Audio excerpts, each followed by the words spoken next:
Iniciando a gravação, a aula do dia 20 de outubro de 2021. Vamos lá. Bom, então, ontem nós conversamos bastante, né, sobre democracia, partidos políticos, né, unipartidarismo, bipartidarismo, multipartidarismo, pluripartidarismo, e hoje, então, vamos dar prosseguimento trabalhando um pouco dessas de formas, né, democráticas, né, mecanismos, instrumentos, etc., e também iniciar a discussão sobre sistemas de governo. Nós falamos, então, que a democracia representativa ela é a que se expandiu, né, principalmente pós Segunda Guerra Mundial.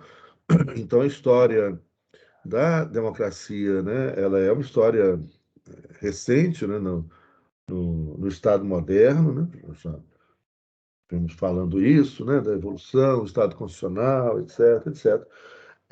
E a democracia representativa, ela vai, essa ideia de uma, né, fusão entre Constituição e democracia, ela vai ocorrer a partir da segunda metade do século XIX e que vai iniciando o século XX. O século XX aí vem a Primeira Guerra Mundial. Esse período entre guerras também é um período de muito conturbado, né? A ascensão de nazismo, fascismo, né? Totalitarismo e depois a Segunda Guerra Mundial e após a Segunda Guerra Mundial é que a democracia constitucional representativa se expande, né?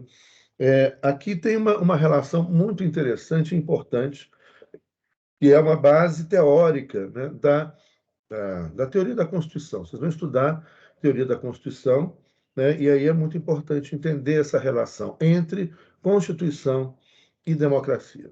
Lembrando, né, a gente já falou 400 mil vezes isso, que o constitucionalismo não nasceu democrático, ele vai se democratizando aos poucos, né, e é justamente isso. Qual que na ideia de Constituição, qual que são as palavras-chave? O que representa inicialmente o constitucionalismo? O constitucionalismo inicialmente não representa democracia, né? O constitucionalismo ele é a ideia de segurança. Segurança é uma palavra muito importante na modernidade, né? E a pergunta que a gente tem que fazer sempre, né, necessária, é segurança para quem?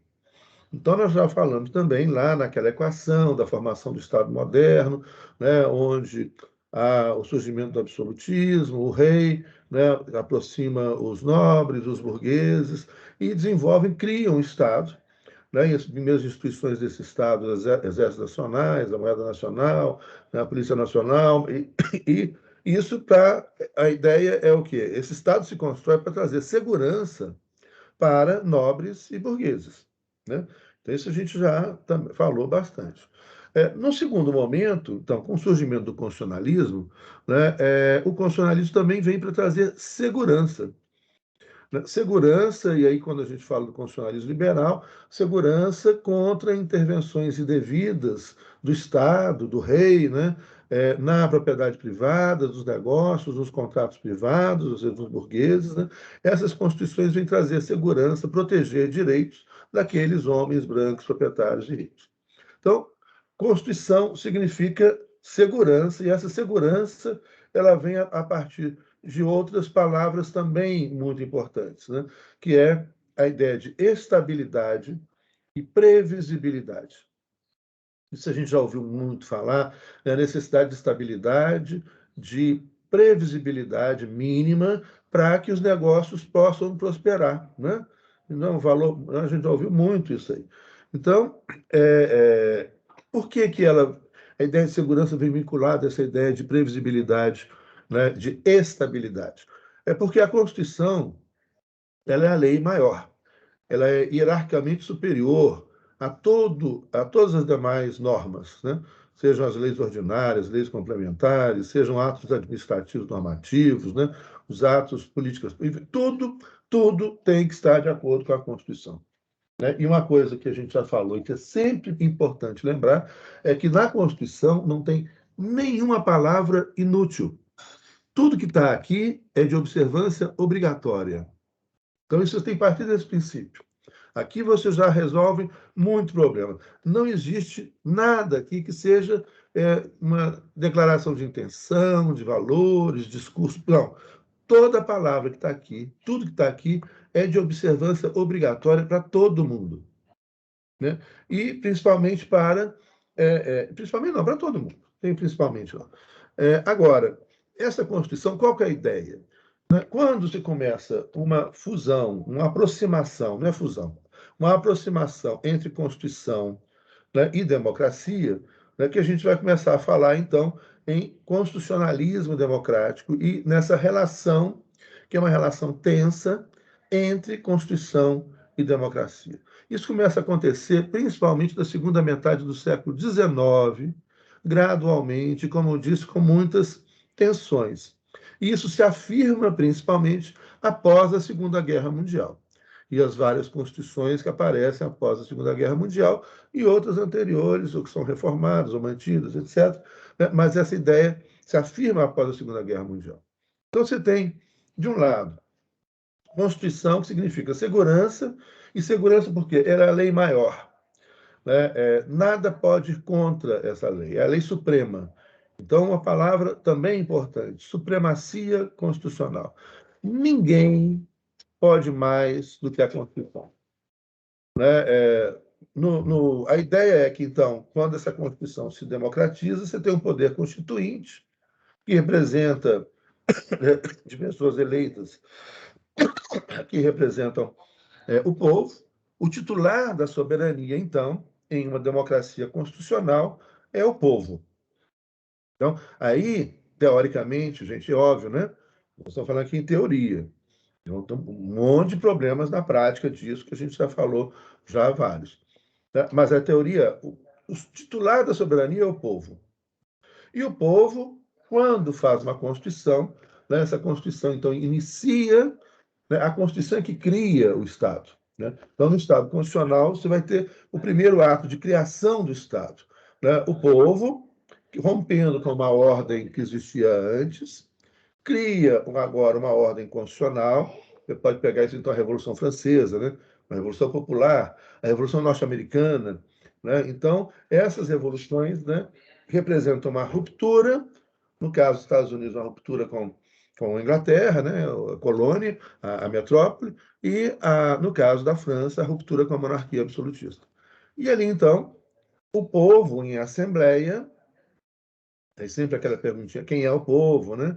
O povo não é nunca todo mundo, né? Então, às vezes, o povo é pouca gente que é o povo, né? Mas esse povo, né, em assembleia, né, vai elaborar a Constituição. Como o povo é muita gente, né? Então esse povo vai escolher constituintes, representantes, é uma Assembleia Nacional Constituinte que vai então ser eleita exclusivamente. Então, vocês já devem ter ouvido falar nisso, e vira e mexe a gente volta a falar nisso, quando eles falam o que é uma Assembleia Nacional Constituinte originária, né, exclusiva. Um monte de palavras. Né? Uma Assembleia, então, eleita pelo povo, com a tarefa exclusiva de elaborar a Constituição, dando origem a um novo Estado, né? A uma novas relações de poder, funcionamento de um novo Estado. Então, a Constituição de 88 criou no Estado brasileiro atual. Né? O Brasil já existia enquanto Estado, tivemos 8 constituições no total, né? Mas essa de 88 ela reformula o nosso Estado. Ela é soberana, onde você tem, então, pessoas eleitas pelo povo que vão elaborar a Constituição. Quando a gente fala constituinte exclusiva, né, ela é, então, uma Assembleia eleita exclusivamente para elaborar a Constituição, e depois que está elaborada a Constituição, essa Assembleia dissolve, e aí você tem eleições gerais que começam uma vida nova para o Estado. Exemplos recentes disso, e às vezes não. Por exemplo, a Constituinte que origina a Constituição Portuguesa de 1976. Portugal é um Estado fascista da década de 30 até 1974. Em 74 tem a Revolução dos Cravos, né, que é uma revolução, então, dos capitães, eles chamam da Primavera dos Capitães, os capitães de abril, são os capitães para baixo, né? E contra os generais, coronéis lá, fascistas, etc. Então, é bonito isso, tem muitos livros, né? E um filme muito interessante que chama Capitães de Abril, que fala aí dessa Revolução Portuguesa, onde então muitos oficiais de menor patente e os não oficiais, né, se insurgem contra o fascismo e saem às ruas, né, armados, com tanques, etc. Né, e é uma revolução que não tem quase nenhum disparo. Né? Os generais tentam, né, reverter a situação, mas a tropa estava do lado dos insurgentes capitães, né, que tinham como símbolo um cravo vermelho, né, uma revolução socialista. Diga, Marcelo. Professor, só uma dúvida. Foram 7 ou foram 8 constituições que o Brasil teve? Pois é, 8, porque a emenda número 1 de 1969, ela foi considerada pelo Supremo Tribunal Federal uma Constituição. Ela não é uma emenda. Né? Quando a gente fala em uma emenda, a emenda é uma alteração pontual do texto. Então, por exemplo, a atual Constituição já teve mais de 100 emendas. Uma emenda, então, é quando o poder de reformar a Constituição, ao reformar a Constituição, você altera determinada matéria. Uma emenda pode ser uma emenda aditiva, supressiva ou modificativa. Você está mudando a redação de um determinado parte da Constituição, de algum artigo, acrescentando um artigo ou suprimindo um artigo. Né? Então, isso é uma emenda. A emenda é pontual.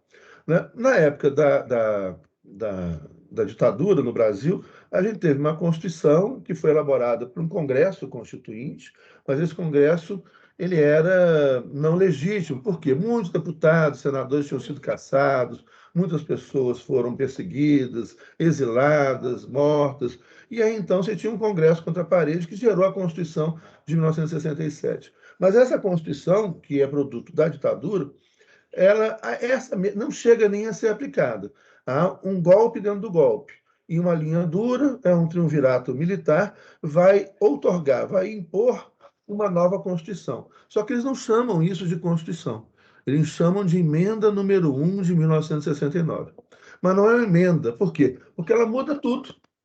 Muda a ordem dos artigos, muda o conteúdo, muda tudo. Então, ela é nomeada emenda, mas, na verdade, ela não é emenda, é uma outra Constituição autoritária, feita num processo não democrático e legítimo, mas que é uma outra Constituição. E o Supremo já se manifestou há mais tempo, né, considerando, então, a emenda número 1 de 1969 como sendo uma Constituição. Né? Mas essa pergunta que você fez é uma dúvida recorrente, né? Inclusive alguns autores colocam lá 7 constituições, mas não, a emenda número 1 é uma outra Constituição de caráter autoritário que fecha ainda mais o regime e que também nem ela era também respeitada. Isso é uma característica da ditadura. Conceitualmente, o que significa uma ditadura? O ditador ele não respeita as regras que ele mesmo estabelece. Né? Então, a ditadura é a total insegurança jurídica. Então, mesmo a Constituição, a emenda número 1 de 1969, eu lembro que eu comecei a dar aula em direito constitucional, ainda era a emenda número 1 em vigor. Né? Claro, não, nossa. Eu formei em 86 isso. Comecei a dar aula em 1987, a Constituição Nova só veio em 88. E eu estava fazendo mestrado, né, nesse período, eu formei, comecei a fazer o mestrado, e meu mestrado era em Direitos Humanos. Né? E aí eu recebi um convite da Academia de Polícia Militar para criar o curso de Direitos Humanos na Polícia Militar de Minas Gerais. Foi o primeiro curso de Direitos Humanos numa Polícia Militar brasileira, né, e que eu tive a honra de criá-lo. Né? Na época, o coronel, né, que era o comandante da Academia de Polícia Militar, o Coronel Klinger, e junto com, na época, o Major Emiliano Vital, que hoje é coronel reformado, inclusive o filho dele foi meu aluno no semestre passado aqui na PUC. E aí nós criamos, então, criamos o primeiro manual de direitos humanos para a Polícia Militar, etc., falando da necessidade de fui criando isso antes. Então, eu dava aula com base no artigo 153 da emenda número 1 de 69, que era o artigo que dizia a respeito dos direitos humanos. Estava na Constituição, Mas como a gente vivia uma ditadura, os ditadores não costumam cumprir as regras, nem as regras que eles mesmos estabelecem, né? Isso é algo conceitual, né, na ditadura. Você pode ter, por exemplo, um Estado constitucional autoritário. Né? Qual é a diferença? O Estado é autoritário, a Constituição é autoritária, mas o Estado segue a regra. Então você tem previsibilidade. Você sabe, olha, se eu fizer, né, tudo direitinho, como diz a lei, nada vai acontecer comigo. O problema é que na ditadura não adianta você fazer tudo direitinho. Se o ditador cismar, sobra, e sobra para todo mundo. Né? Então a ditadura é insegurança, é a negação do Estado de Direito. Você pode ter Estado de Direito, Estado forte, Estado autoritário, mas que respeita a lei. Então, pelo menos, você tem segurança. Você sabe, olha, mas eu sei qual é a lei, se eu ficar aqui, ninguém vai mexer comigo. Né?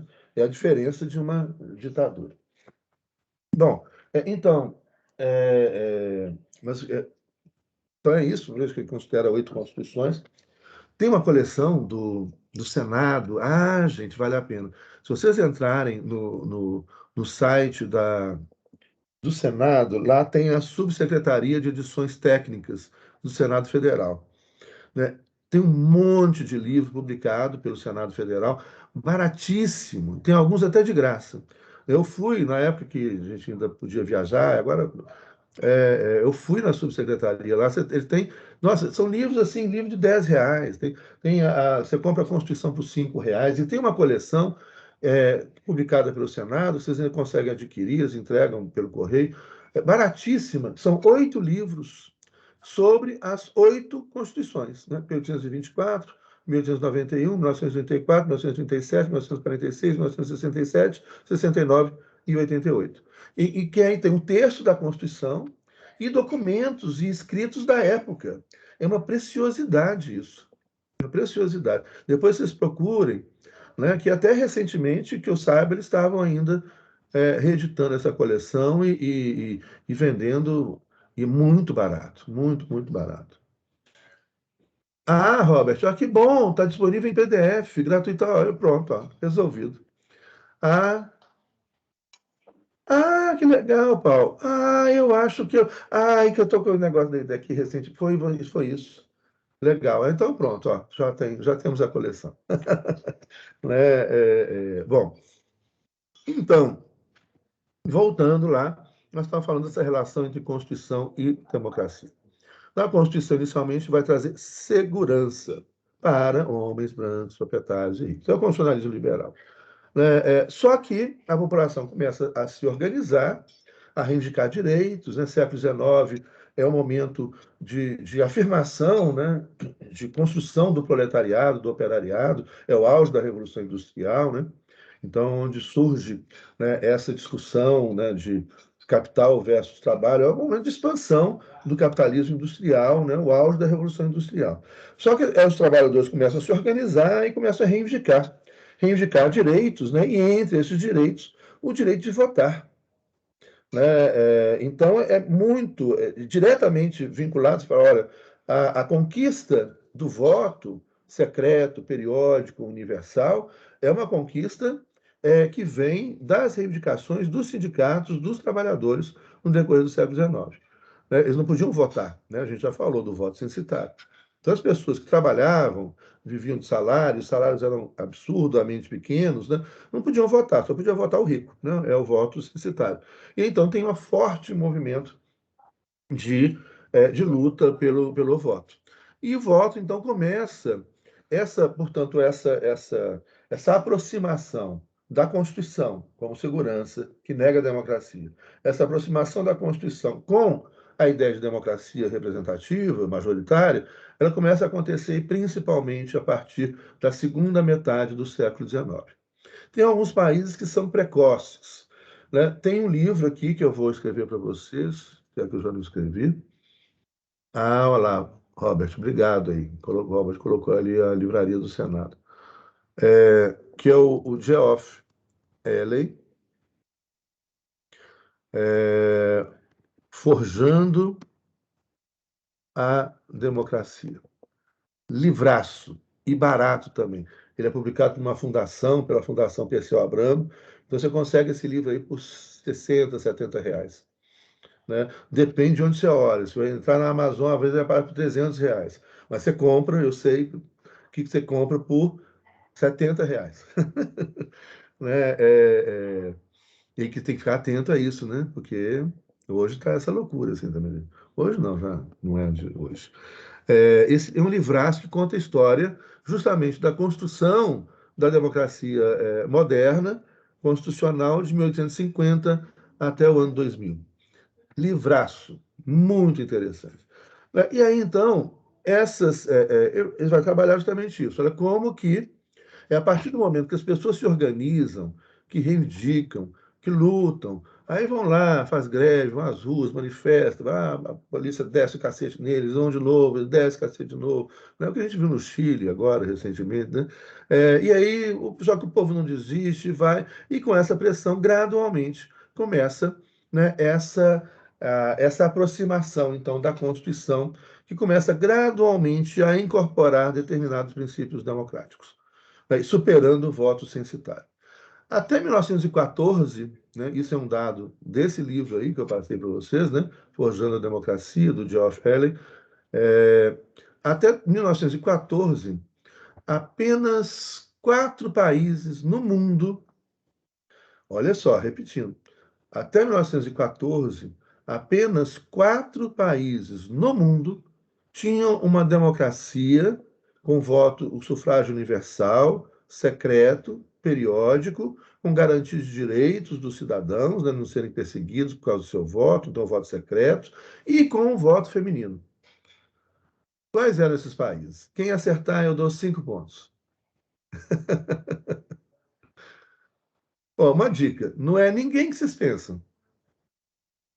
Né? Por exemplo, Estados Unidos da América, no século XIX, votavam só homens brancos. As mulheres não votavam, os afrodescendentes não votavam. Né? Que não fosse homem branco, não votava. Então, não são os Estados Unidos. Embora tenha essa ficção, muita gente fala, os Estados Unidos. Gente, até 1900, até hoje, né, 1/3 da população negra não vota. Então, qual é? Ué, bom, chuta aí, gente. Pode ser o mais absurdo. Não, mas não é tão absurdo assim. Mas são países, 2 são ocidentais, europeus, e 2 são, aí ficou fácil, 2 da Oceania, super ocidentalizados, ou assim, ocidentais dentro da lógica da geopolítica. Né? Então, foram colonizados pelos anglo-saxões. Ah, agora ficou fácil. Austrália, Nova Zelândia, isso aí. Lá, Cristiano. Finlândia, Cristiano, quase bateu na trave, só um que está errado. Né? Nova Zelândia, Austrália, Finlândia e Noruega. Exatamente. Aí, Finlândia, Nova Zelândia. Isso aí. Não, mas aí, ó, já. Eu falei 5 pontos, já vale 4 pontos. Olha, é isso aí. Até 1914, só esses 4 países tinham uma democracia com sufrágio secreto, universal e periódico, com garantia de direitos constitucionais e com voto feminino. Até hoje, né, eu acho que isso eu já comentei também em aulas passadas, né, os países hoje, o que é considerado historicamente um país que é precoce em igualdade de gênero, né, é a Finlândia, que é considerado hoje pela ONU o país com mais, né, igualdade entre gêneros, ao lado de outros países que a gente mencionou que vão conquistando essa igualdade de gêneros recentemente, né? Que é o caso da Bolívia e o caso de Cuba, mas isso é bem recente. A Finlândia vem desde do século XIX. E os países nórdicos têm essa característica também. Então, logo depois vem Suécia, né, a Noruega, né, a Dinamarca, né, mas os que começaram, né, a Nova Zelândia também é muito importante desde o século XIX. Nova Zelândia é pequenininho, né, um país dos esportes radicais, né, hoje tem uma primeira-ministra espetacular, né, o que ela tem feito, o papel dela, é uma mulher no poder, né, e também um país que vem Agora, a Nova Zelândia e a Austrália têm alguns problemas com as minorias originárias, né? O povo maori, etc., mas que hoje também tem direitos, e participam e votam e têm, né, garantido os seus direitos étnicos, né, tradicionais, etc. Né, e ainda tem quem gosta do rugby, né, tem aquela dança maori lá que os neozelandeses, que são entre os melhores do mundo em rugby, né, aquela dança que eles falam. Oh! Gostou da minha dança maori? Aí eles fazem essa apresentação, é legal demais. E não só no rugby. Eu acho que eu já vi uma vez no basquete, se não me engano. Será que eu estou confundindo? Mas no rugby é a haka, isso, o haka. Né? Tem coisas, tem haka lindos, né? No YouTube vocês vão coloca o haka, ali tem cada cerimônias, né? Cerimônias de despedida, festividades, né? Eles fazem, em toda, que legal. É legal demais. Bom, estou eu dispersando de novo. Então, esses são, até 1914, né, os 4 países. E a democratização e o voto feminino, ele vai vir principalmente, isso é obviamente fruto da luta das feministas, né, as sufragistas, as feministas do século XIX, né, no momento de exclusão radical da mulher. Esse livro que eu estava falando do Forjando a Democracia, do Geoff Ellis, né, nesse livro você tem ali ele conta um caso, né, de uma jovem inglesa, de família rica, né, que se apaixona por um operário. Isso é um fato que aconteceu mesmo, registrado pela história. E aí o pai, os irmãos, né, que internam ela num hospício. Ele falou: ó, você é uma menina rica, né? E namorar com um operário socialista, né? E ainda vem com essa história de feminismo, internaram ela no hospício. Mas aí o Partido Socialista, o Partido Comunista, o movimento operário em Londres faz uma movimentação para tirá-la do hospício, etc. E aí o governo de Londres pede o pai, né, que tire a filha do hospício. Ela colocou no hospício com um diagnóstico construído por uma equipe de médicos. Uma equipe de médicos falou: olha, ela só pode estar maluca, né, namorar com um cara pobre e socialista, né, e ainda ficar defendendo direitos iguais para as mulheres. Né? É, e isso tem um outro livro aqui, que fala, por exemplo, em 1850, né, um médico francês e um médico alemão que fizeram pesquisas e estudos com mulheres que participavam da política. Né? E aí eles concluíram que essas mulheres tinham um grave problema de sofrimento mental, porque assim que elas começaram a participar de sindicatos, de política, de movimentos feministas, etc. A história da Marie Curie, eu ainda não vi esse filme, né? Está aí na minha lista para ver. É, aí esses médicos fizeram a pesquisa e concluíram isso, que tinha um problema de sofrimento mental, que mulher não tem condição de participar da vida política, né, porque elas se desequilibram, né, e etc. Isso era relatório, né, escritos médicos, né? É, Então, isso vem principalmente se afirmando pós-Segunda Guerra Mundial. E mais especialmente, mais recentemente, final do século XX, início do século XXI, né, que a gente tem, então, uma conquista mais em expansão, né, dos direitos das mulheres em vários países pelo mundo afora.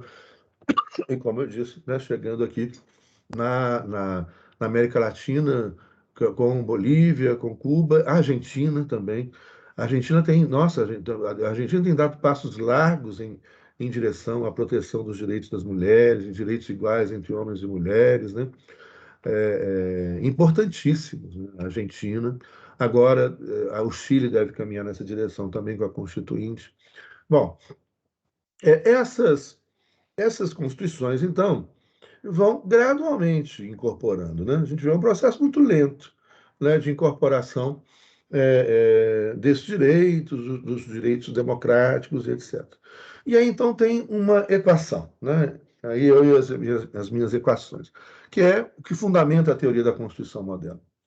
Olha, quando as a democracia começa a ser incorporada, a democracia representativa, inicialmente o voto secreto, universal, periódico, masculino, né? Então começa primeiro com o voto só dos homens, mas aí acaba com o voto censitário, não precisa ser rico para votar. Pode ser rico ou pobre, mas tem requisitos que ainda excluem metade da população, né? Das mulheres, por exemplo. Né? Depois começa a incorporar as mulheres desses estados que eu citei, etc. Gradualmente isso vai sendo construído. E aí então surge um dilema importante. Depois vai ser resolvido justamente com o que a gente chama de constitucionalismo democrático, a partir desse período e retomando com força após a Segunda Guerra Mundial. Que é o quê? Olha, se Constituição é segurança, e se essa segurança é conquistada por meio da estabilidade, ou seja, para mudar a Constituição, para fazer uma reforma constitucional, por exemplo, aqui no Brasil, para mudar a Constituição é necessário o voto de 3/5 dos deputados federais em 2 turnos de votação, ou seja, vota 2 vezes, e depois mais 3/5 de todos os senadores em 2 turnos de votação. Isso a gente chama de uma Constituição rígida. Você tem constituições mais rígidas do que a nossa. Nos Estados Unidos, por exemplo, é necessário 2/3, né? E que tem ainda a aprovação de todas as assembleias legislativas dos Estados-membros. É dificílimo aprovar uma emenda à Constituição dos Estados Unidos. Né? Aqui no Brasil, a Constituição anterior era mais difícil, era 2/3. Agora, na Constituição de 88, passou para 3/5, em 2 turnos de votação. Ou seja, um quórum qualificado. Isso significa o quê? Que é difícil mudar a Constituição. O que deveria ser, né? No Brasil, essa regra não tem ocorrido, não são mais de 100 emendas. Né? Mas, ou seja, a ideia é que deva ser difícil mudar a Constituição. E mais, o artigo 60 da Constituição, depois vocês olhem lá, ele vai estabelecer o processo, esse processo de mudança da Constituição, e ali no parágrafo 4º, incisos 1 a 4, vai dizer, então, artigo 60, parágrafo 4º, incisos de 1 a 4. Né? Esse dispositivo vai dizer que é vedada a emenda. Olha só, importante isso. É mais um limite à mudança da Constituição. Ou seja, quando você estabelece dificuldades e limites, você está trazendo o que com isso? Estabilidade, segurança. Ou seja, não é qualquer maioria no parlamento que pode mudar a Constituição. Tem que ser uma maioria super qualificada. E mesmo assim, tem determinadas matérias da Constituição que não podem ser modificadas. Então, presta atenção nisso. São chamadas as cláusulas pétreas.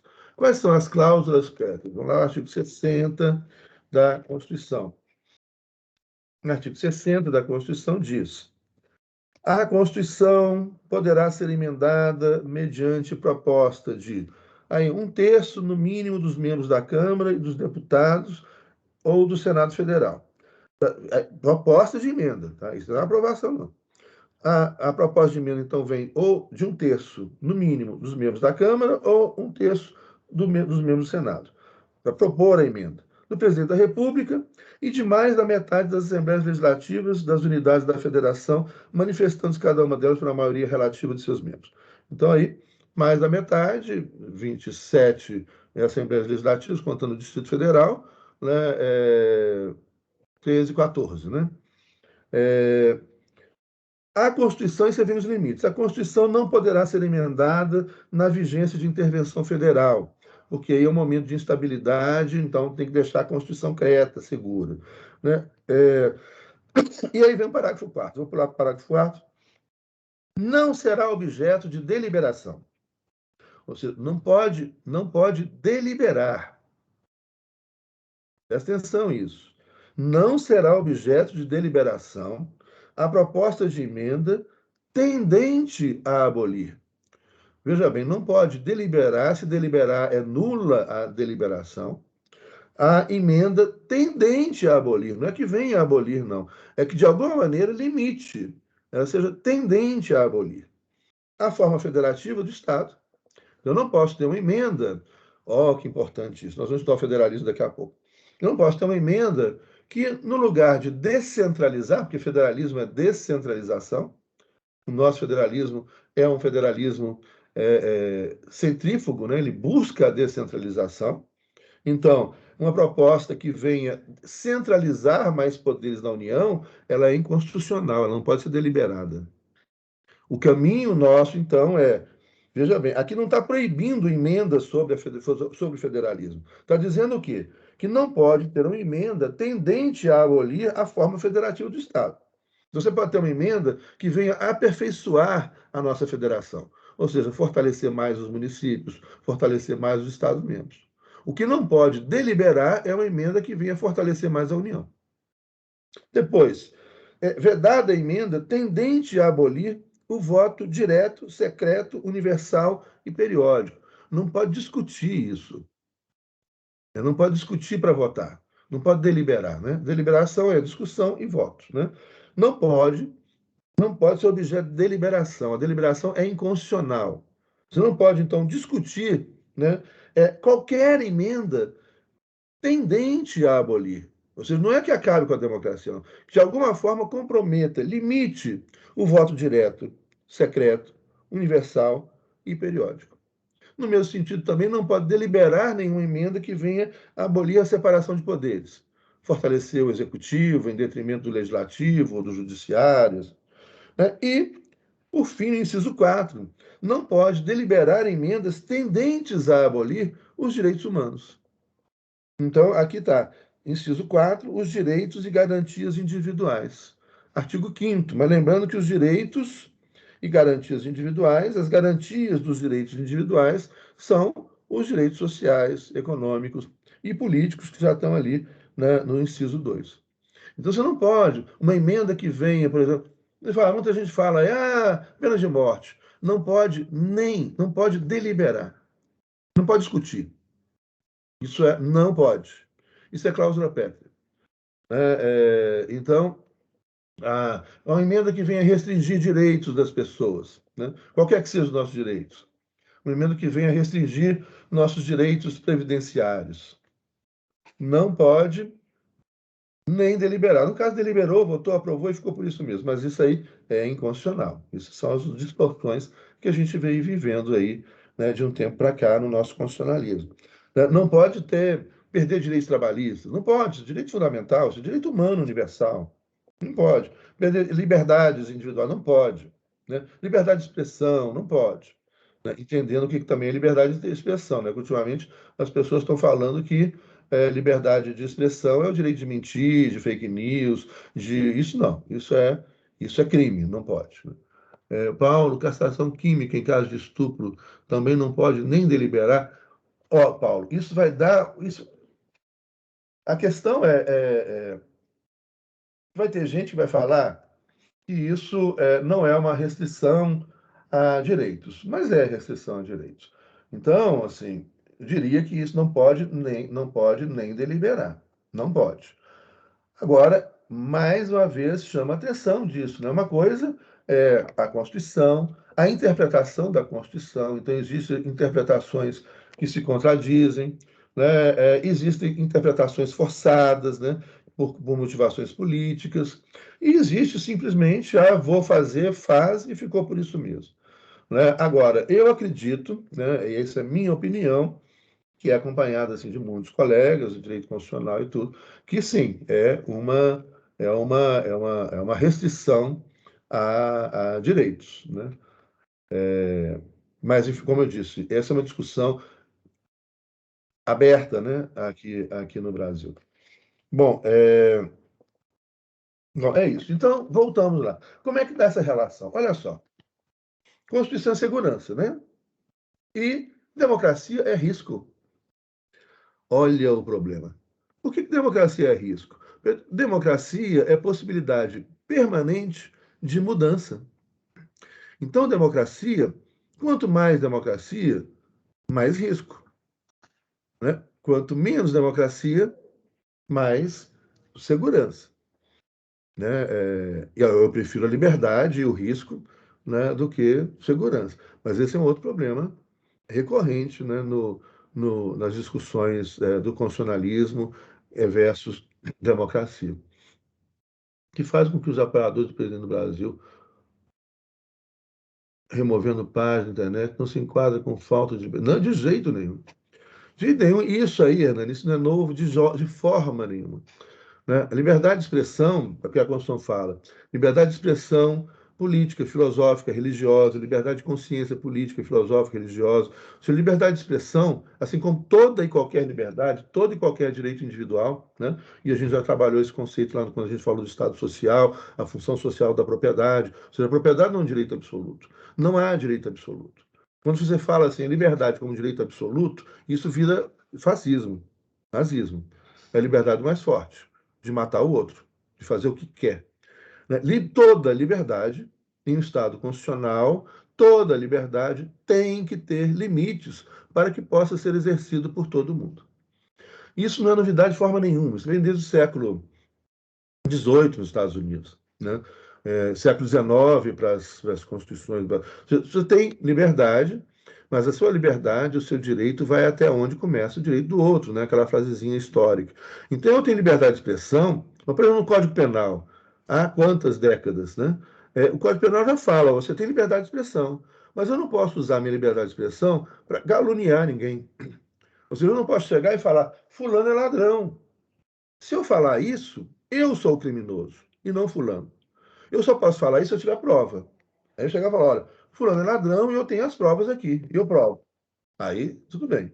Agora, se você não tem prova e fala, fulano é ladrão, processa. É criminoso. E, aliás, minha recomendação toda, né, nos movimentos de direitos humanos que eu participo há muito tempo, agora eu presido a Comissão Arquidiocesana de Justiça e Paz, processa todo mundo. Xingou. Ah, xingou. Tem prova? Não tem prova? Processa. Crime. Processa, processa, processa, processa, processa. Processa todo mundo.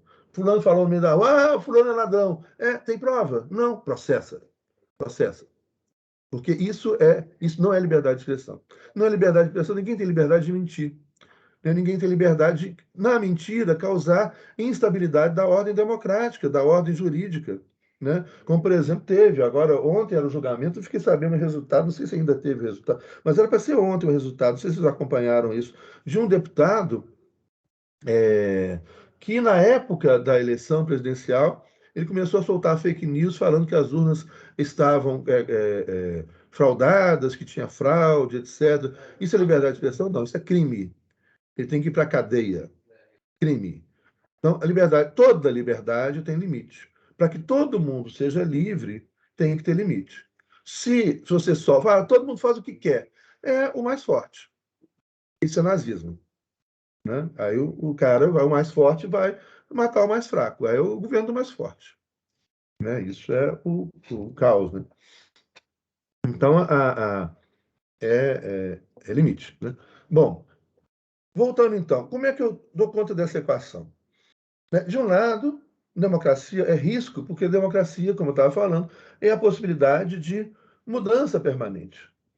Né? Então, democracia é algo de transformar, é a possibilidade de transformação. Obviamente que a gente pode escolher manter as coisas. Né?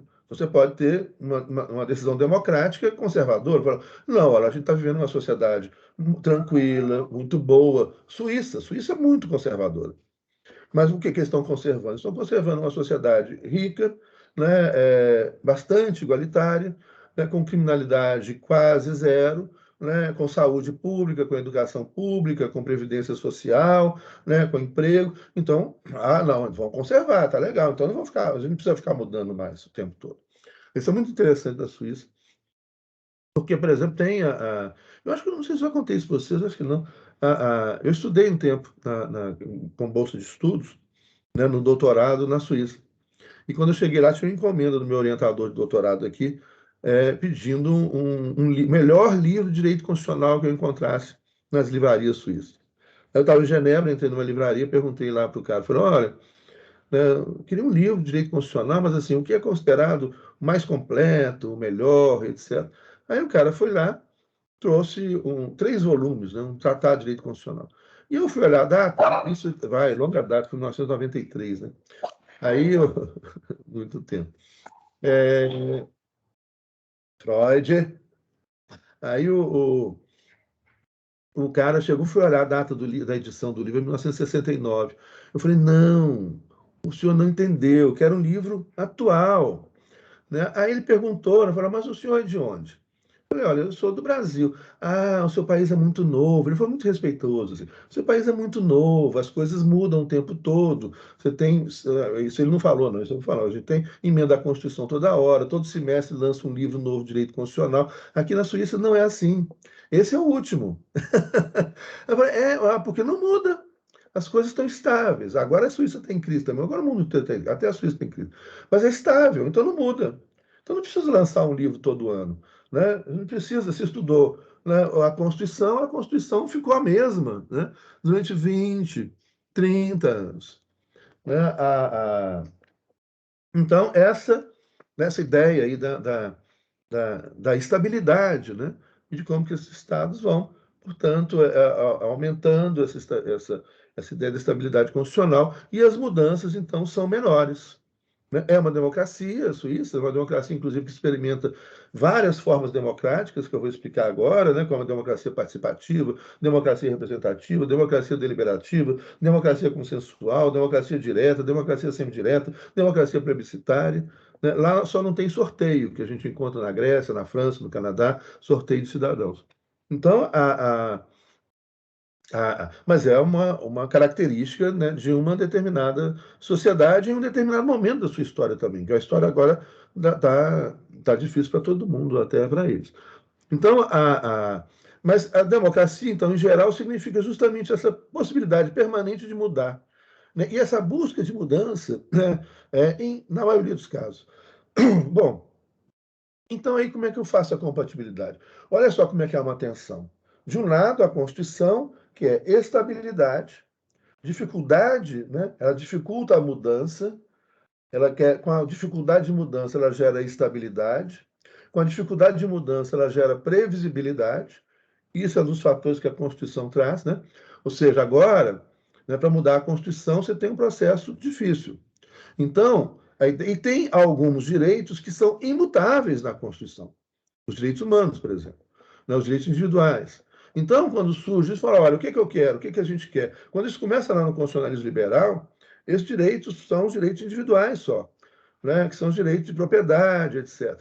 Então, chega e fala, olha, a gente precisa ter, para a gente investir, né, a gente precisa saber que a ordem econômica vai continuar do mesmo jeito, né, que o Estado vai respeitar os direitos das pessoas, os meus direitos como proprietário, investidor, etc. Né? Então, a ideia naquela época, né, do liberalismo era isso, falar, olha, né, agora o rei está limitado pela Constituição. Agora o rei não pode mais intervir nos nossos contratos. O Estado, né, o rei encarnava o poder do Estado, não pode mais intervir nos nossos contratos privados, nos nossos negócios, no nosso comércio, na nossa indústria, na nossa propriedade, etc. Então é esse o objetivo, é trazer segurança, né, estabelecendo justamente os limites para essa ação de outras pessoas e de ação estatal. Então ela vai afastar, né, o Estado e outros poderes dos negócios privados. Né? E depois, então, isso vai ser ampliado, aí principalmente século XX, especialmente para a Segunda Guerra Mundial, onde se tornam cláusulas pétreas, como na nossa Constituição, artigo 60, além dos direitos individuais, os direitos sociais, os direitos econômicos e os direitos políticos. Né? Então, você vai ampliando isso. A Constituição, então, é segurança. Mas aí vem a democracia e fala, não, muda. Tem, vamos mudar isso aí, vamos mudar aquilo ali. Então, é necessário encontrar um ponto de equilíbrio para que esse casamento, né, entre Constituição e democracia, entre risco e segurança, entre transformação e permanência, né, olha só, importante essa ideia. Constituição é permanência, né, previsibilidade, né, segurança. E democracia é transformação, né? Portanto, risco. O novo é sempre risco. O novo a gente não conhece. Então, você fez um novo sistema, mudou o sistema de governo, mudou isso, criou uma nova forma, né, de funcionamento disso, daquilo, uma nova economia. Isso é risco.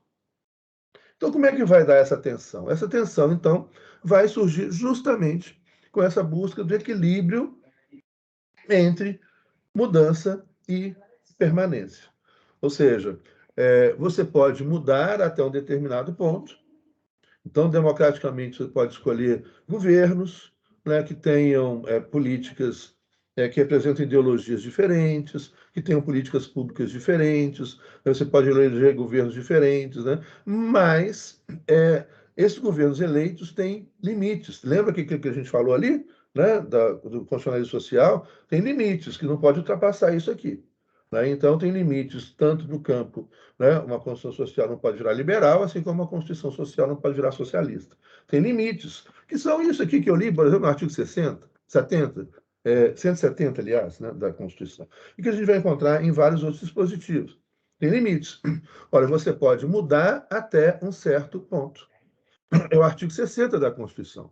Você não pode mudar isso aqui.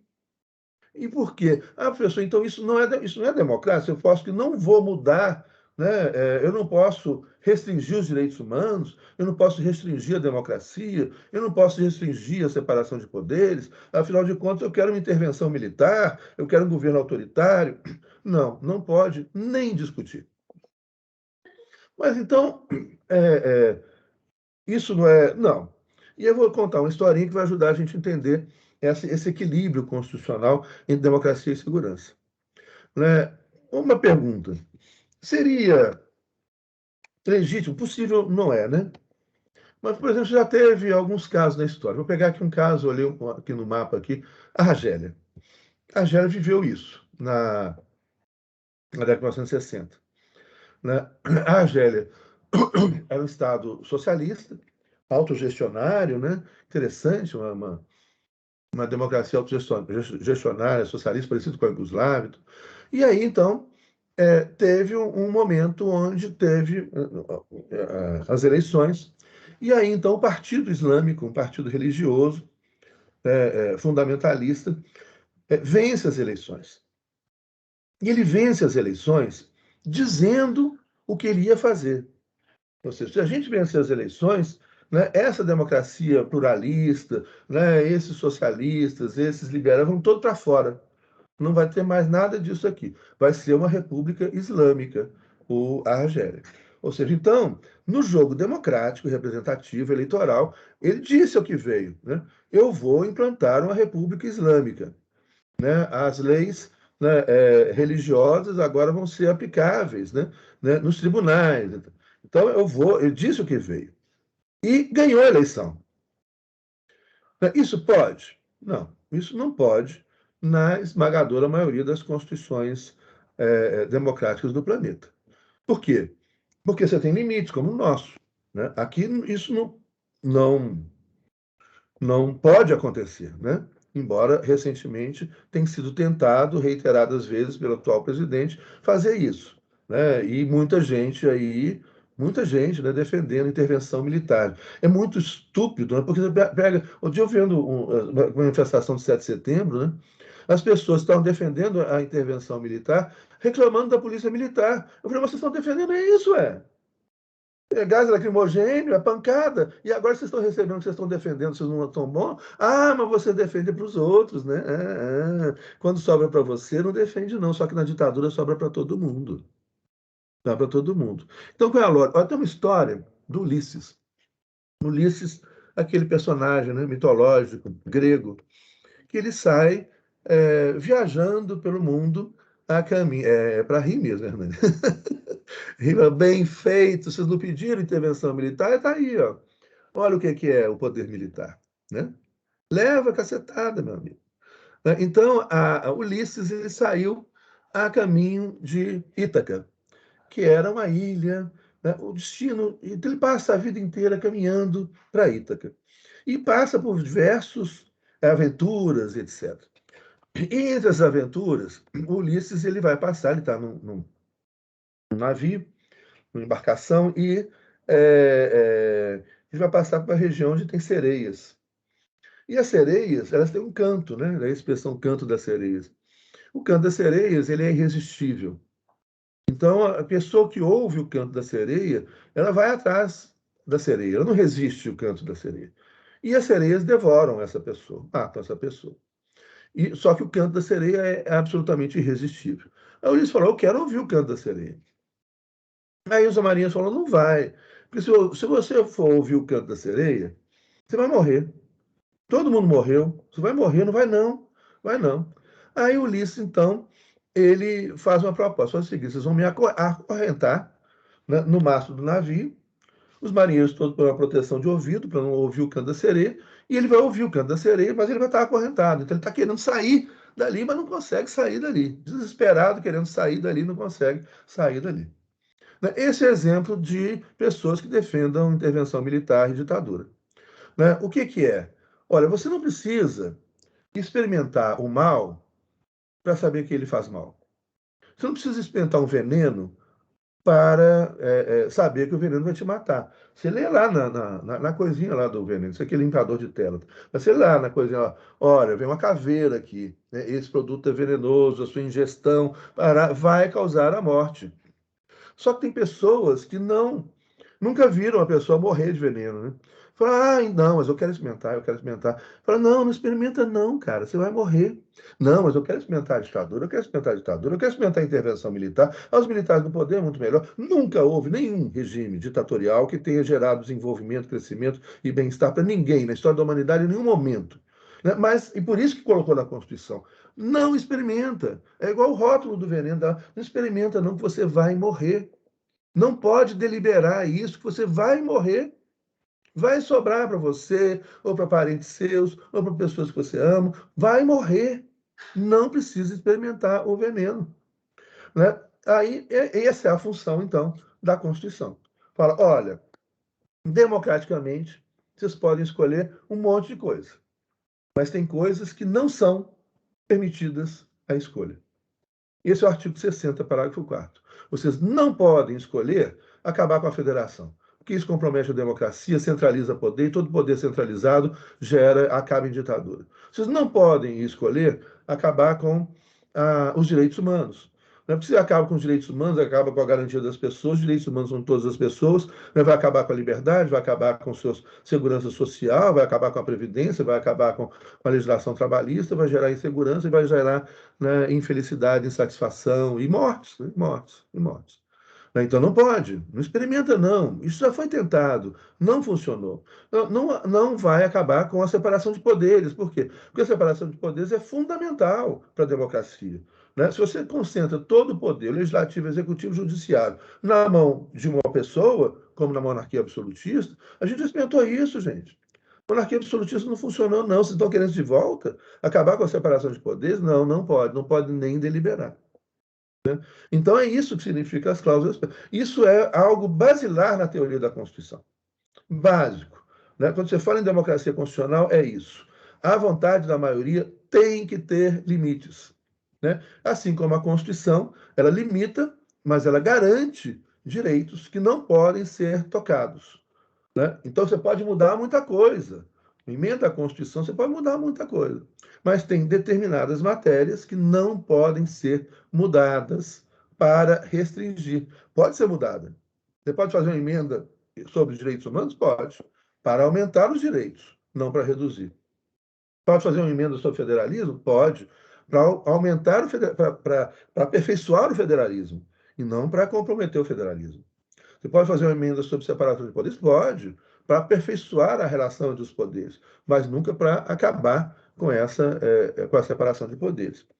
Né? Então, essa relação é muito importante. Isso aí está na base, gente. É importante vocês guardarem isso que é a base da teoria da Constituição democrática. Né? Como diz, existem constituições autoritárias, né, que se diferencia, inclusive, as constituições liberais eram constituições autoritárias. As constituições socialistas, né, eram constituições autoritárias. As constituições sociais híbridas, não, né, não eram constituições autoritárias. Algumas até que viraram, né, mas não é para ser. Tá? Então, e aí, então, quando a gente falar tecnicamente, é muito importante ir fazendo essas diferenciações. O que é uma ditadura? O que é um Estado constitucional forte ou autoritário? Né? É diferente da ditadura, as regras não são respeitadas. Nesse Estado aqui, as regras são respeitadas. São muito rígidas, são muito herméticas, né? São muito fechadas, mas elas são respeitadas. É diferente disso aqui. Né? Ou você pega um Estado totalitário, aí é o fascismo, o nazismo, né? Aí você não tem direitos, não tem Constituição, não tem que é coisa nenhuma, e é mais sofisticado do que a ditadura, porque o fascismo, o nazismo, ele contamina as massas, né? É a geração do ódio, ele mobiliza as pessoas, põe milhares de pessoas nas ruas, né? Onde Hitler ia, tinha milhares, centenas de milhares, dezenas de milhares de pessoas. Onde Mussolini ia, tem dezenas de milhares de pessoas. O totalitarismo é muito pior, né? Porque ele joga com o ódio, com a raiva, né? É o que a gente está vivendo aqui no Brasil, né? O que Trump representou, o que vai viver na Polônia, Hungria agora. Você vem, você vai na rua, o cara está lá, o poder, né? O cara autoritário lá, ele está lá, com um monte de gente, né? Ah, que lindo, bandeirinha! Todo mundo, os alemães todos fazendo no meio da rua, né? Heil Hitler, o Hitler passando, todo mundo, gente chorando, né? Crianças vendo o grande líder carismático passando, né? E a consequência desse poder, né? Carismático, mitológico, de extrema violência, a gente já sabe, né? Mais de 50 milhões de mortos, né? Por causa disso aí. Então, experiências com seres humanos vivos, né?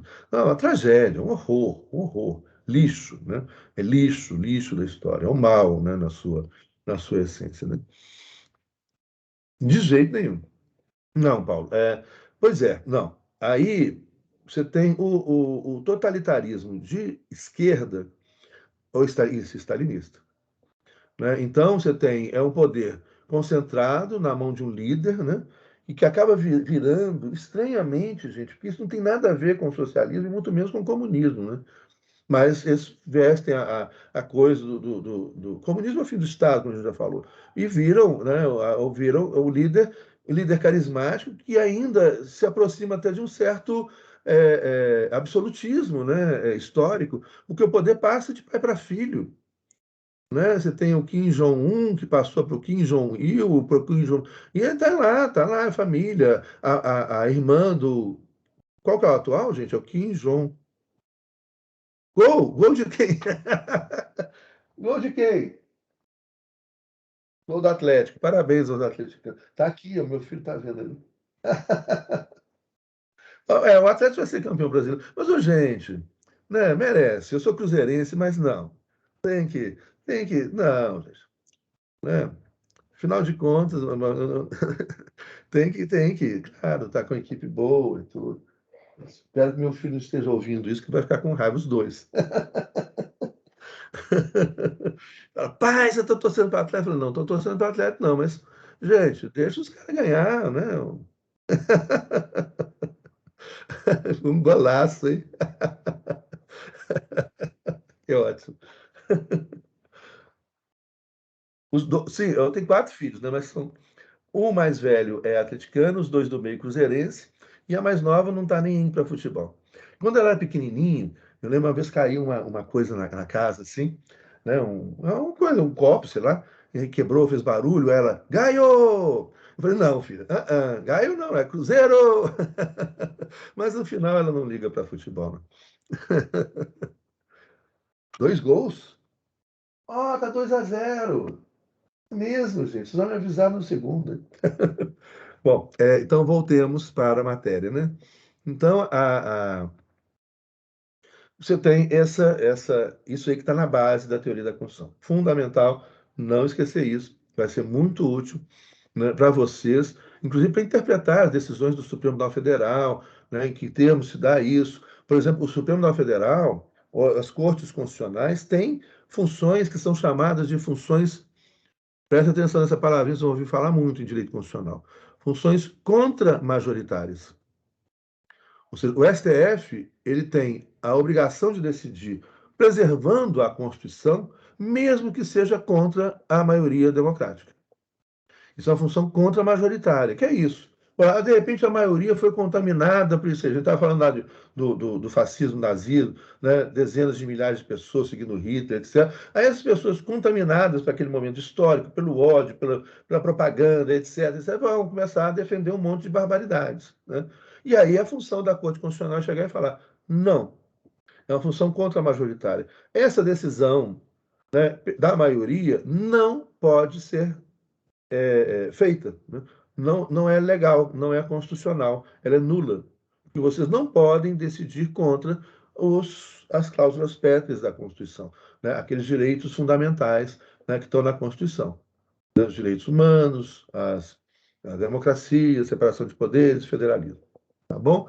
Então, isso é a função contra-majoritária. O Supremo não tem nenhum problema, porque teve um ministro Supremo que, há algum tempo atrás, falou que o Supremo tem que atender os apelos populares. Deus nos livre disso, né? De um Supremo populista. Deus nos livre, assim, né?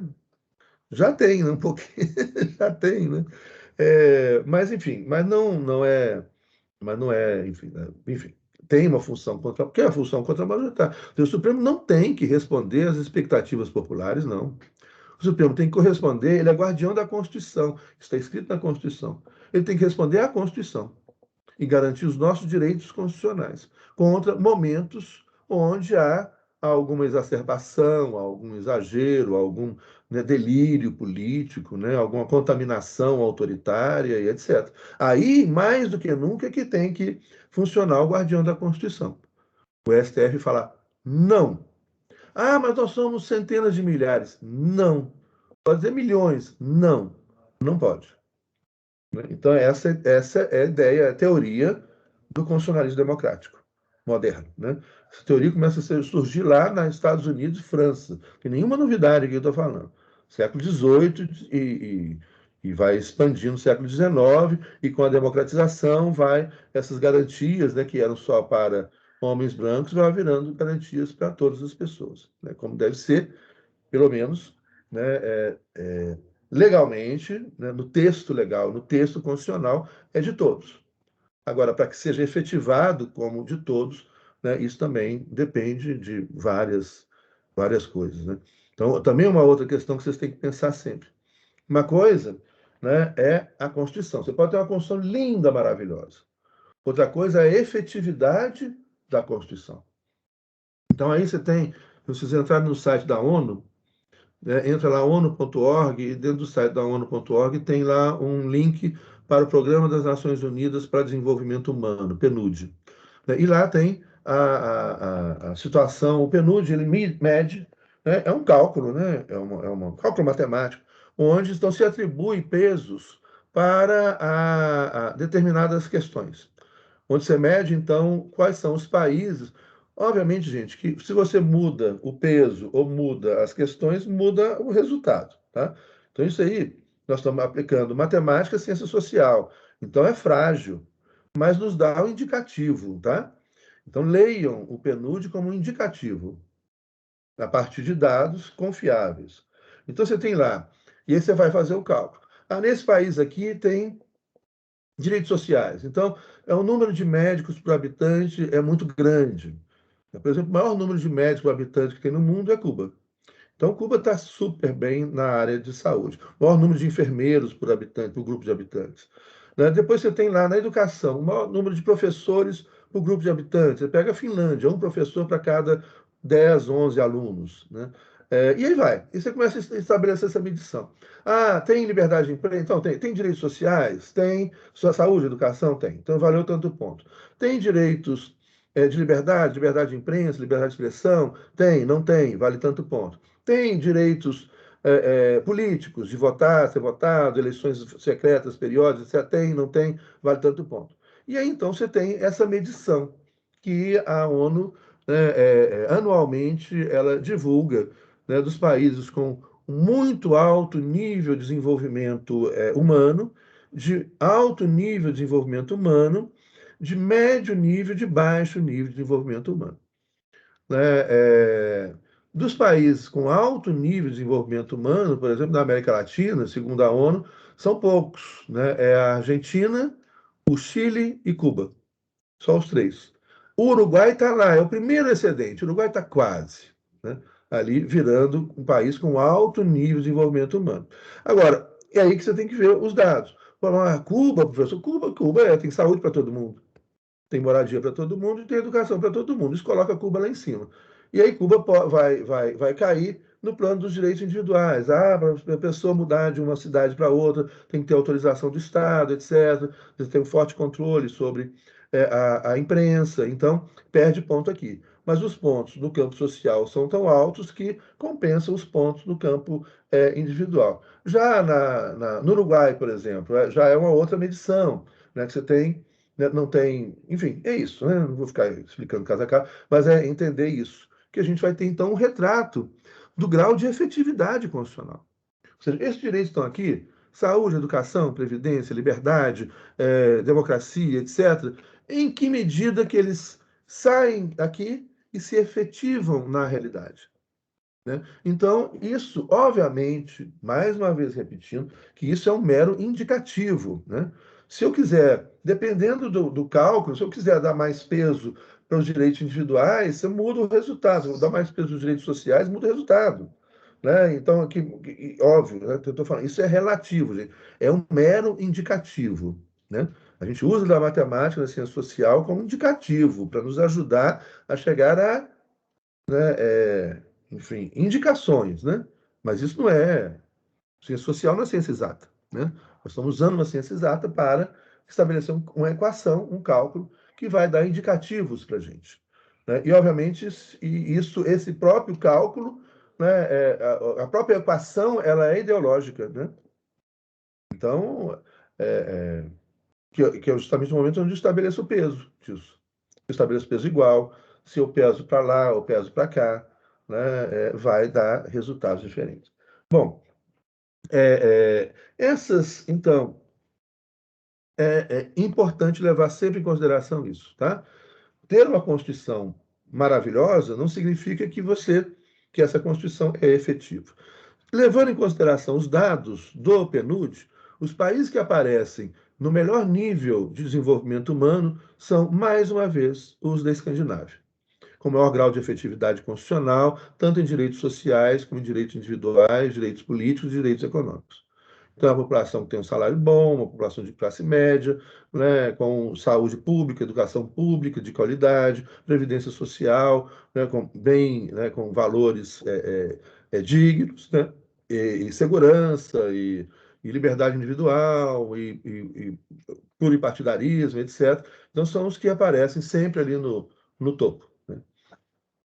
Lembrando que Canadá também, ele figura bem, Suíça figura bem, né, nesses aí. Mas são países ricos, né? Então, e aí, mais uma vez, é de quem mede, como estabelece o coisa. Bom, a democracia representativa, como a gente já comentou na aula de ontem, né, ela está em crise. Então, ela vem e deve vir acompanhada de outros mecanismos, fórmulas, modelos, né, que permitam a recuperação dessa democracia representativa, hoje tão desacreditada, né, no mundo, e especialmente entre aquelas democracias representativas que se estabilizaram, né, logo após a Segunda Guerra Mundial na Europa Ocidental. Então, você tem outras formas, né, de fazer a democracia, de exercer a democracia. Então, vou trabalhar rapidamente esses conceitos, tá? Como está gravado, né? Vocês podem depois rever isso. Então, a democracia, além da democracia representativa, você tem o conceito, por exemplo, de democracia participativa e democracia deliberativa. O que é? A democracia participativa, né, é quando você tem uma população organizada, que se mobiliza e que reivindica os seus direitos. Ou seja, ela participa, ela pressiona legitimamente, ela luta pelos seus direitos, ela está organizada em associações, sindicatos, etc., etc., e participa do processo democrático. Então, participar é se interessar, pressionar legitimamente, ir para as ruas se manifestar. Né? Isso é democracia participativa. Participação. Né? Muito comum, né, em vários países. Na Argentina, por exemplo, toda semana tem manifestação. Os argentinos são maior barato. Eu adoro os argentinos. Tenho bons amigos argentinos. Né? Quando eu estava estudando em Portugal, eu lembro que cheguei sozinho, solitário, tinha acabado de chegar, uma depressão daquela solidão, não tinha amigo de ninguém, as aulas ainda não tinham começado, o contato com o professor orientador, né? E aí eu saí no meio da rua, tinha uma passeata lá. Aí eu vi uma bandeirinha vermelhinha, falei, opa, lá vou ser bem recebido. E fui atrás da bandeirinha vermelhinha, né? Terminou em vinho, em festa. Na França também tinha. Toda semana tem manifestação pública. Então, muito participativa, né? Hoje a gente vê com o povo chileno, né? Participação, então, significa isso: acompanhar, participar, se interessar, mobilizar, pressionar legitimamente, né, os poderes do Estado. Obviamente que dentro desse conceito não está sair com violência, etc. Não é isso, né? A democracia participativa, conceitualmente falando, essa ideia de organização, mobilização, participação, fiscalização. Na verdade, não há democracia efetiva sem que as pessoas se interessem, né? Se as pessoas vão e votam de 4 em 4 anos, essa democracia representativa vai entrar em crise como entrou, né, no mundo. Você tem que ter participação. Além disso, você tem uma democracia deliberativa. Aqui eu vou dar um exemplo do Brasil. O Brasil foi pioneiro em orçamento participativo, né, que é a democracia participativa, e orçamento participativo deliberativo. O que significa isso? O orçamento participativo no Brasil, eu já trabalhei, minha tese de doutorado foi sobre poder municipal, né, e democracia nos municípios. Eu defendo, né, a radicalização da democracia dos municípios, ou seja, é todo poder aos municípios. Quanto mais descentralizado, maior a possibilidade de democracia, né? Agora, há riscos também, né? Sempre há riscos. E o risco. E mais um gol, aí o povo gritou. Ah, foi o gol agora do Fortaleza, 2-1. Sempre há riscos, né? Que é por exemplo, se você fortalece muito o município, e se o município tem aquele poder, o coronelismo, que tem muito, né, nos municípios brasileiros, já tem estados, né? Famílias que são donas da cidade, que se mantêm no poder há muito tempo, às custas de corrupção, às custas de favores pessoais, distribuição de favores, etc. Esse é um risco do municipalismo, né? Então, quando a gente fala em municipalismo e fortalecimento do município, é um fortalecimento democrático do município, com instituições democráticas dentro do município, sendo capazes, inclusive, eliminar esse coronelismo, né, esse clientelismo, né, que é uma distorção da democracia. Usar, né, o poder do Estado para distribuir favores pessoais. Isso é o clientelismo, né? Isso é muito importante a gente entender. Tem. Foi do Galo? Foi não, gente. Ah, foi! Foi! Ué, que eu vi tanto jogador do Fortaleza ali na hora que eu olhei, eu achei que fosse não, uma Claranda, né? Foi. Foi do Hulk, né? No primeiro tempo ainda. Bom, vamos caminhar aqui para a gente ir terminando, vocês assistindo no segundo tempo. As coisas já estão assistindo, né? Então, a descentralização é uma discussão importante que vem acompanhada da democracia. Ou seja, descentralização pode facilitar a democracia, né? Mas não é milagre, não. Depende de um monte de fatores culturais, né, fatores históricos, fatores econômicos, depende de um monte de fatores. Mas o que a gente percebe, né, e não é matemática, né, mais uma vez, é que, em geral, onde há mais descentralização, tende a ter mais democracia. E onde há mais centralização, tende a ter menos democracia. Sempre existirão exceções, porque isso aqui é ciência social, é história, né, é cultura, é realidade, e a cultura, a história, a realidade varia, né, muito, muda constantemente. Isso é um indicativo, portanto, né? É, Bom, essa democracia. Então, o orçamento participativo ele começou no município de Pelotas, né, no governo na época do MDB. Foi a primeira experiência de orçamento participativo e deliberativo. Depois ela foi para Porto Alegre, nos governos do PT, né, que garantiu para o PT aí, eu acho que 16 anos de governos sucessivos em Porto Alegre. E depois foi se espalhando, né? Belo Horizonte a gente teve o orçamento participativo, né, deliberativo na época do Patrus Ananias, né? Aqui, nosso professor da PUC Minas, né? Querido amigo. E isso teve aí, isso expandindo, chegou a cerca de, no Brasil, em torno de 5.550 municípios, né? Chegou a ultrapassar os 600 municípios. E o que a gente viu com isso é que em alguns municípios funcionou muito bem, em outros municípios não funcionou de jeito nenhum, outros municípios funcionou mais ou menos, né? E principalmente um fator que garantia um grau alto de funcionamento, e por isso em Porto Alegre foi o maior sucesso, porque em Porto Alegre já existia né, muitas associações de bairros. A população porto-alegrense já estava organizada em associações de bairros. Então, a população já estava organizada. E aí, então, o negócio funcionou melhor, né, do que em outros lugares, onde a população não estava organizada ou onde, né, o orçamento participativo era meramente consultivo, não havia deliberação, não havia decisão, né, ou seja, não era vinculado à decisão. Então, o que eu estou falando aqui da democracia deliberativa. Então, o que seria isso? Vamos pegar esse caso, depois vou citar outros casos, mas seria o quê? Orçamento participativo se chama as pessoas para participarem, né, da escolha, as pessoas podem opinar, vão ouvir manifestações dos técnicos, da prefeitura, etc., e opinar sobre determinada obra, sobre determinada, né, política pública, etc. Mas essa discussão, né, ela é meramente consultiva, ela não vincula a decisão do prefeito, né? Então, esse é um orçamento participativo consultivo. É óbvio que isso, né, desmobiliza as pessoas, né? Então, mesmo em municípios onde tinha uma tradição de organização da população, de associações de bairro, etc., né, se ele é meramente consultivo, as pessoas falam, eu opinei sobre isso e o prefeito fez diferente, não vou mais opinar sobre isso, né? Então, isso você tem em alguns lugares onde funcionou melhor, por exemplo, em Porto Alegre, 87% das obras, né, discutidas e deliberadas, né, pela população dos bairros foram concluídas. E aí você cria um mecanismo, né, nesse mecanismo de democracia deliberativa muito eficaz, que é, por exemplo, né, se é o bairro que decide, então você destina, a prefeitura vai destinar do orçamento, isso é decisão da prefeitura, né? Do orçamento vai destinar tanto para as obras nesse bairro.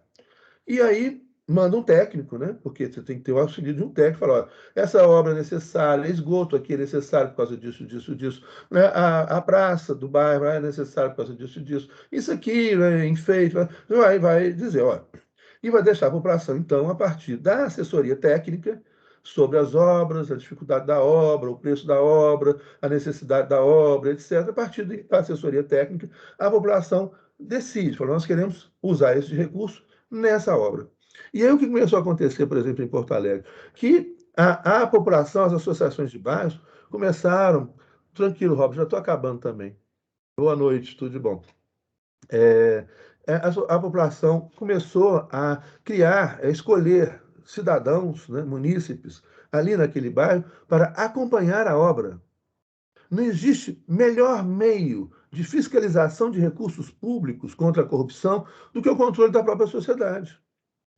Que é o interessado, é o cara que pagou o tributo, e é o cara que está ali vendo a obra sendo executada. Então, eles começaram a estabelecer, olha só, dentro ali, pessoas geralmente eram pessoas aposentadas, né, contadores, ou que sabiam de legislação, né, de licitação, etc. E esses moradores ali iam lá acompanhar, acompanhavam desde a licitação, da compra do material, da execução da obra, e aí, com isso evitava corrupção. Não existe meio melhor, né, de evitar a corrupção do que o controle feito pela própria sociedade, né? Não tem melhor. Você pode criar órgãos e órgãos e órgãos, MP, para aí você cria o órgão, fiscaliza o órgão, fiscaliza o órgão, né? A discussão que está tendo agora com relação ao Conselho Nacional do Ministério Público, né? A emenda à Constituição para mudar a composição do Conselho Nacional do Ministério Público, a cadeia não, né? A prestes cadeia, né? Mas a demissão daquele membro do Ministério Público de Curitiba, né? E a possível demissão do Dallagnol também agora, etc. Vamos falar, olha, né, muitas vezes você olha assim, nossa, são os caras, né, os protetores da moral e dos bons costumes. Você vai ver lá no fundo, né? Não é. E aí você vai criar um órgão que controla o órgão, que controla o órgão, que controla o órgão. Quem que efetivamente controla? Nós, né? Por isso que o município é indicativo de possibilidade de maior democracia, de maior controle sobre os gastos públicos, de maior controle sobre as compras públicas, né? Então, essa é uma vinculação importante para a gente pensar aí da organização territorial do poder, que a gente vai chegar mais adiante um pouco, falando do federalismo, do município como ente federado, etc. Na democracia deliberativa, então, a decisão é vinculante. Então, o orçamento, a, a Câmara rejeitou, ó, não esperava isso, não. estava acompanhando isso. Mas aí foi, ó, que interessante, hein? Bom, e que sei, né? Porque também tudo é problemático. Se tivesse aprovado também, podia ter. Enfim, deixa, vamos voltar lá. Então, essa fiscalização, né, que faz essa relação entre democracia e descentralização. E na democracia deliberativa, por exemplo, no orçamento participativo, você vai ter aí junto no orçamento participativo as duas coisas: participação e deliberação. Então, as pessoas participam, se interessam, pressionam, fiscalizam, vão até a Câmara de Vereadores, vão conversar com o prefeito, vão fazer uma manifestação, etc, etc. E, ao mesmo tempo, tem a possibilidade de deliberar, e essa deliberação tem que ser seguida, né, pelo governo municipal. Então, aí você tem uma deliberação. Então, democracia deliberativa significa chamar a população para deliberar sobre determinados assuntos, né, e essa deliberação é vinculante. E você tem várias formas, né? Eu citei o orçamento participativo, que é próximo da gente, que foi uma fórmula que aconteceu aqui no Brasil e que foi exportada para vários países do mundo, né? A época que eu estava trabalhando, assim, eu advogava muito em direito municipal, direito urbanístico, minha tese foi em direito municipal, e aí eu fui convidado para ir fazer uma série de palestras na África sobre orçamento participativo, né? Levando a experiência de Porto Alegre, Belo Horizonte, para alguns estados da África. No caso, era o Cabo Verde, o Senegal, né? Onde fui convidado, os caras encontraram meu nome assim, né? No, no, na internet, não já tinha internet, na internet. Isso foi início do ano 2000, né? 2003, por aí. E aí buscaram meu contato com o embaixador do Brasil lá em Cabo Verde, que aí localizou meu contato aqui, e aí recebi, fui com passagem aérea, tudo, estadia, viajei para aquelas ilhas todas fazendo lá palestras sobre orçamento participativo, né, e democracia participativa e deliberativa. A democracia deliberativa, então, é isso. Você chama a população para discutir, conversar, deliberar, escolher, né, e essa deliberação é vinculante, né? Vincula o que o governo vai fazer a partir dali, né? Então, você tem aí várias formas, né, de deliberação. Uma forma de deliberativa é o tribunal do júri, né? O tribunal do júri vincula, principalmente nos Estados Unidos, né? Aqui vincula em parte, né? Porque o juiz ele comanda diretamente as decisões do tribunal de júri, ele faz as perguntas, né? Nos Estados Unidos é mais livre. Então isso seria uma ideia, assim, de uma forma de democracia deliberativa aplicada, por exemplo, chamando a população para deliberar sobre as penas aplicáveis a determinados crimes, a determinados casos específicos, né? Isso é uma forma de deliberação também. Bom, depois, você tem a democracia direta, que hoje existem em poucos lugares. Ela é mais comum ainda hoje, por exemplo, como eu já citei, na Bolívia, em comunidades pequenas, na Suíça, em comunidades pequenas. Lembrando que muitas comunas ou municípios, né, lá são chamados, o município é chamado de comuna, e muitas comunas da Suíça são cidades aqui com 1.500 habitantes, 2.000 habitantes, cabe num ginásio de voleibol, né? E aí, então o povo se reúne, discute, né, delibera diretamente, né? Isso é muito comum, né, em comunidades pequenas, né, e essas deliberações são respeitadas pelo Estado, né? Ou seja, o povo aqui delibera diretamente, todo o povo que se reúne. Na Suíça, até pouco tempo atrás, eram só os homens, né? O chamado Landsgemeinde. Depois, hoje, as mulheres começaram a poder participar também disso. Mas na Bolívia, não. Homens e mulheres participam igualitariamente e decidem sobre o destino, as coisas da sua comunidade, os problemas da sua comunidade, sem ter representantes, né? Democracia direta. Democracia semidireta é quando, então, você utiliza no plebiscito do referendo, ou seja, ela é semidireta por quê? Porque ela começa, né, por exemplo, com relação a um referendo, né, o legislativo ele vai votar uma lei, aprova essa lei e vai dizer, para essa lei entrar em vigor ou para parte dessa lei entrar em vigor, tem que ter tem que escutar a população, né, diretamente. Né? Então, aí você tem, no caso nós temos, por exemplo, daquela lei, um plebiscito, né, com relação àquela lei de armas, vocês lembram? Que teve a manifestação no plebiscito, onde a lei estava em vigor, mas parte da lei só entraria em vigor depois de aprovada pela população em uma consulta plebiscitária. Então, aí a população se manifesta sobre aquela parte. Não, desculpe, eu falei que hoje eu misturei aqui as coisas. Atenção, atenção, volta. Eu chamei de plebiscito o que é referendo, e o referendo o que é plebiscito. Então, básico. Plebiscito é uma consulta anterior à tomada de decisão ou à entrada em vigor da lei. Referendo ela é posterior, ou seja, aquela lei já está pronta, ela vai entrar em vigor se for referendada pela população. Então, plebiscito geralmente é uma consulta anterior. Nós tivemos isso no Brasil, né?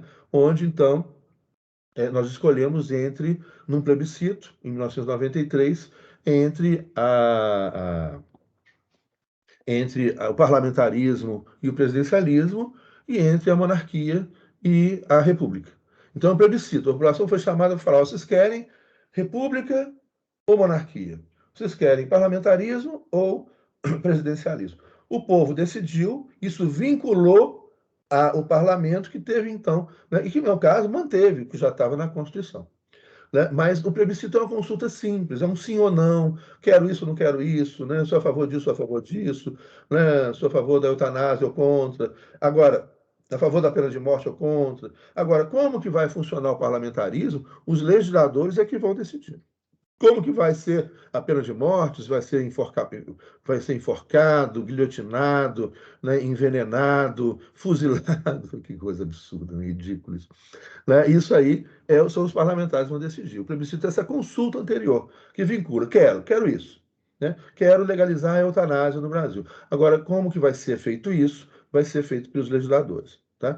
Já no caso do referendo, então, você já faz a lei, né? Já faz a mudança da Constituição, e aí, para essa mudança entrar em vigor, no caso da lei que eu estava falando, para aquele dispositivo entrar em vigor, precisa do referendo da população. Precisa do de acordo da maioria da população. Então, o referendo é mais complexo. Por quê? Porque a lei já está pronta.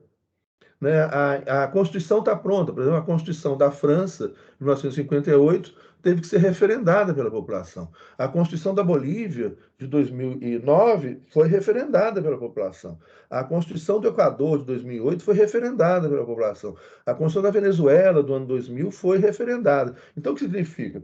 As pessoas, para decidir, não é simplesmente um sim ou não. Né? Se elas vão começar a decidir e falar: olha, eu quero essa parte aqui, eu concordo. Essa parte aqui eu não concordo. Essa outra parte aqui eu concordo. Ou seja, a pessoa tem que ler o texto, tem que conhecer o texto, para se manifestar sobre o texto, assim como é no caso desse texto da lei. Ora, eu tenho que conhecer quais são os artigos que dependem do referendo popular. Esses artigos, então eu tenho que ler os artigos. Eu estou de acordo com isso, do jeito que está aqui, né? Ou não. Então, o referendo vem após, mas por vir após, ele requer um maior envolvimento, né, no debate democrático. Então, isso é uma democracia semidireta. Né? Isso é muito, muito comum na Suíça, muito comum na Bolívia e muito comum nos condados dos Estados Unidos. É muito comum. Né? Então, as eleições, por exemplo, quando tem eleição, vem um monte de consulta popular, onde a população daquele condado, lembrando também que os condados dos Estados Unidos têm população pequena, né? Os Estados Unidos têm 26 mil condados, só 10 cidades com mais de 1 milhão de habitantes. Então, nesses condados, é muito comum as pessoas se reúnem, discutem. A questão do condado é um município, é equivalente ao município. A questão do condado, os problemas do condado, votam sobre isso, sobre a legalização da maconha, votam sobre a legalização da maconha como recreativo ou apenas medicinal, votam sobre o xerife, votam sobre um monte de coisas, vão decidindo, né? Que vão sempre nessa participação semidireta. Né? Então é muito comum, isso ocorre direto nos Estados Unidos, nos condados, né? Isso ocorre direto na Bolívia, né? nas comunidades, isso ocorre direto nas comunas suíças, né? Essa consulta. Em outros países ocorre menos. Né? E ele funciona melhor justamente em espaços territoriais menores, né? Você fazer um plebiscito em nível nacional, como foi esse do parlamentarismo e da república, né, que foi parlamentarismo ou presidencialismo, república ou monarquia, aqui no Brasil, isso é muito complicado, porque requer tempo de debate, informação, né, liberdade de imprensa, né, a informação séria para que a pessoa possa escolher, se informar para poder escolher, e etc. E são geralmente, quando são consultas em âmbito nacional, né, são consultas mais abstratas, né?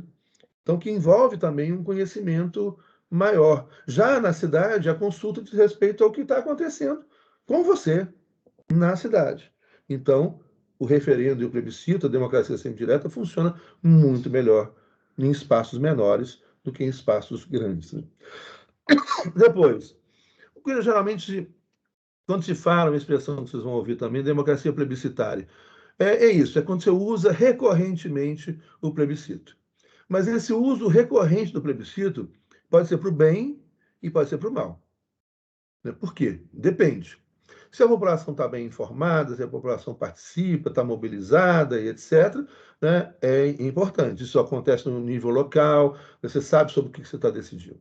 Se você não sabe sobre o que você está decidindo, o referendo ou plebiscito pode virar uma mera legitimação, né, da vontade do governo de plantão ou do ditador de plantão. Lembra lá, o Saddam Hussein fazia, né? Os resultados dos plebiscitos lá dele eram de 99%. Né? O Stroessner, aqui no Paraguai, na ditadura de Stroessner, também fazia, né? Mas ele já sabia, era uma simples forma de legitimar, né? Que é tudo conduzido, né? Muita mentira, muita ameaça, muita, enfim. Então aí depende, né? E é justamente isso. O voto é um instrumento da democracia. O voto não é a democracia. O voto é instrumento. Se, portanto, então, se você pode usar o voto para enganar, para manipular, para manter ditadores, para manter governos autoritários, para manter. O voto é um instrumento que requer um monte de pré-requisitos, né, que a gente já vem conversando sobre eles há algum tempo. E aí, por fim, a gente chega ao sorteio de cidadãos, né, que é interessantíssimo. Na República Sereníssima de Veneza, lá no século XV, sorteavam cerca de 400 cidadãos para participar da gestão daquela cidade-estado, né, que era riquíssima, né? Veneza era riquíssima, né, como Gênova também, né? Os caras comercializavam com o mundo inteiro, né? Saía ali da Península Itálica, né? A Veneza está no mar, como é que chama ali? Adriático, e o Gênova está no Mediterrâneo, mas também que dá caminho para o Mediterrâneo. E dali os caras iam, né? Marco Polo foi até a China, né? Até a Mongólia, trazia especiaria, coisas da China, etc. Cidades riquíssimas e que eram democratizadas dessa maneira. Sorteio de cidadãos. Hoje tem uma província do Canadá que promove sorteio de cidadãos, né? No interior da França, algumas comunas, no interior da Grécia também, alguns poucos municípios. Mas onde você sorteia o cara para participar da gestão do Estado. E dá chance, portanto, de qualquer pessoa. Né? Aquilo que a gente conversava ontem sobre evitar, né, a política profissional, etc., e permitir que todo mundo participe, né, desse processo, né, de gestão, de deliberação, de decisão, né, por meio de sorteio. Né? É interessante isso, muito interessante. Por exemplo, você tem uma instituição que também é deliberativa, que é a partir de sorteio, né? Que é o Tribunal do Júri. O Tribunal do Júri nos Estados Unidos. Aqui a pessoa tem que se inscrever, né, para fazer parte. Mas depois que ela se inscreve, ela é sorteada, né? Fazer parte do júri, né? Então pagam alguns né, julgamentos, etc. Então, essa ideia de sorteio de cidadãos. Bom, chega, já passei do tempo, vamos ver o segundo tempo, né? Na próxima aula, então, nós vamos trabalhar presidencialismo, parlamentarismo, semipresidencialismo e o sistema diretorial. Na semana que vem, então. Tá? Então já vamos caminhando aí para o grande finale, mas ainda falta muita coisa. E, aliás, falta também muito tempo, né? Falta o mês de novembro todo, então nós vamos fechar direitinho aí no final de novembro. Bom, gente, Alguma pergunta, alguma questão? Grande abraço, então, a todas, todos, e até breve. Obrigado, Zé. Até mais, professor. Falou, obrigado. Boa noite. Boa noite. Professor, boa noite. Boa noite.